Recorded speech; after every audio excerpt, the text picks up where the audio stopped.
ഓം ശ്രീ ഗുരുഭ്യോ നമ. ആശ്രമത്തിലെ ആദ്യകാലം. അമ്മ കളരിയിലാണ് അന്നൊക്കെ ദർശനം കൊടുക്കുന്നത്.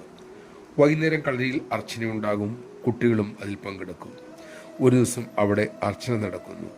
അതിലൊരു പെൺകുട്ടി അർച്ചനയ്ക്ക് ഇരിക്കുന്നുണ്ടെങ്കിലും അവൾ അസ്വസ്ഥയാണ്, അശ്രദ്ധയിലുമാണ്, കുസൃതിയും കാണിക്കുന്നുണ്ട്. ആ സമയം അമ്മ അങ്ങോട്ട് വന്നു. ആ കുട്ടിയെ എടുത്ത് മടിയിലിരുത്തി തൃക്കരം കൊണ്ട് കുഞ്ഞുകൈയിൽ പിടിച്ച് അർച്ചന ചെയ്യിപ്പിക്കാൻ ആരംഭിച്ചു. അതോടെ കുട്ടിയിൽ പൊടുന്നനെ മാറ്റമുണ്ടായി. ആ കുട്ടി നിശബ്ദയായി, സന്തുഷ്ടയായി. ആ സമയത്താണ് കുട്ടിയുടെ അച്ഛൻ വരുന്നത്.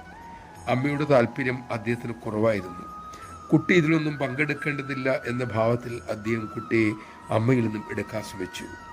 അമ്മയാകട്ടെ കുട്ടിയെ പിടിച്ചിരുത്താനും നിശബ്ദമായ ആ വടംവലി കുറച്ചു സമയം തുടർന്നു.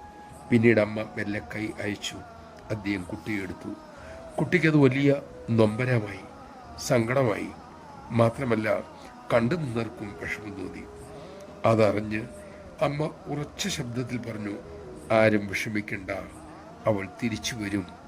ഈ ആശ്രമത്തിൽ തന്നെ താമസിക്കും. വർഷങ്ങൾ കഴിഞ്ഞു. അതെല്ലാം സംഭവിച്ചു. ഇന്ന് ആ കുടുംബാംഗങ്ങൾ മുഴുവനും അമ്മയുടെ തണലിൽ ആശ്രമത്തിൽ സന്തോഷത്തോടെ കഴിയുന്നു. നമഃ ശിവായ. അമ്മ നമ്മെ പിടിച്ചാൽ നമ്മുടെ ജോലി പൂർത്തിയായി. ആ അമ്മ പിടിക്കത്തക്ക വിധം നിന്നുകൊടുക്കാൻ നമുക്ക് സാധിക്കട്ടെ.